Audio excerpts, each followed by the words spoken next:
ladies and gentlemen, I give you a new greatest video game movie of all time. So like, you know, a solid 5.5 out of 10. What do you know about my father? Now I see the likeness, the recklessness.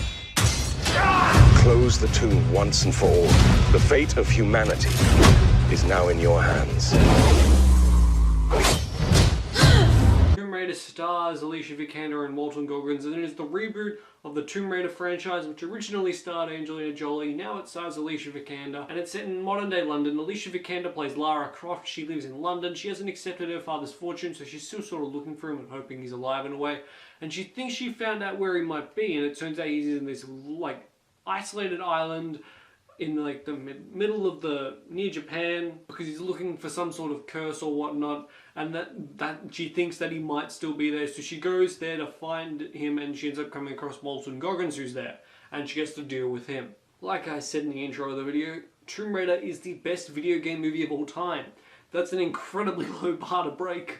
It almost seems like, hey, that's a title just waiting to be grabbed. Like, if you were able to succeed that, you would go down as one of the greats of all time if you managed to make a really good video game movie. And I reckon this is pretty much the closest we've gotten yet. People are saying Mortal Kombat. I haven't seen Mortal Kombat. Warcraft was okay. This movie's alright. The movie's very cohesive, I'll give it that. It's not overly confusing at all. The action's very well done. The action, I would say, is by far the best part of the movie. And Alicia Vikander does a great job in her roles there. Maybe not so much with the big jumps and leaps that you see a couple of them in the trailer. One from a boat, and then there's one where she has like the ice pick as well. That one wasn't, like, those two jumps are pretty much the only flaws I would have with the action whatsoever. And Alicia Vikander in general does a very good job as Lara Croft.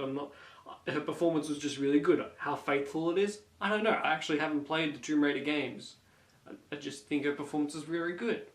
And so was Walton Goggins. Walton Goggins was surprisingly good. He came off as more of a human character. His motivation behind everything was, I think, is quite relatable. But the disappointing thing is that in the end, his villain's just not as interesting or as fleshed out as I think it could have been. But I don't think really that's what the movie's all about. What the movie really, I do think, is about is the relationship between Lara Croft and her dad. And it's mostly played throughout flashbacks. And whilst flashbacks, yeah, they give you context and you get the video of Lara Croft's dad going, Lara, I need you to do this and whatnot.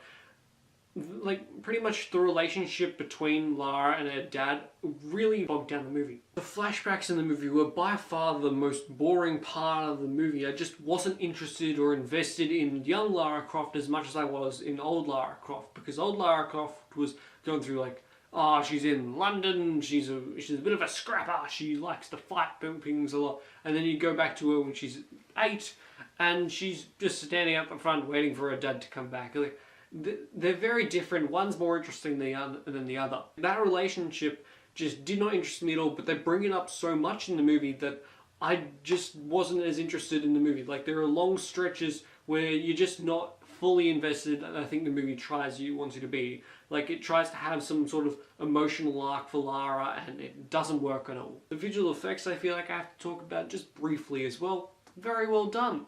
The set design I like is very well done. And I do like how they incorporated the video game moments in the movie, because there's a couple scenes where you're like, oh, this is pretty much taken directly from a video game. Like, there's one shot in particular where something falls down in front of Lara and she has to climb over it, like in a video game, because you know you can't like walk over gigantic mounds and whatnot. You gotta sort of climb over it, and there's a couple puzzle elements that are just really good. I think that is just a terrific way of incorporating a video game into a movie. That is how I feel like it should be done, not like how Assassin's Creed did it, which was terribly. Here it's well done enough. With Tomb Raider, I'm not actually sure if you should go and see this in the cinema, but I am really interested in seeing where the franchise could go, because I feel like a second one of this could be better than the first one if you took out the father-daughter relationship dynamic. I'm not exactly sure how pivotal that is to Tomb Raider, but if you did that at least a little bit more interestingly, or you did it better, then that could be a much more interesting character arc for the second movie. But unfortunately, this isn't like, oh, you know, go see it, the sequel might be good. This is sort of, oh, the first one's out, how's that? And I can say that Tomb Raider is an overnight rental. Have you seen Tomb Raider? What did you think of it? What video game do you want to see adapted into a movie? Let me know in the comments down below. Like the video if you enjoyed it, and subscribe and comment on the Platypus, and I'll see you guys next time.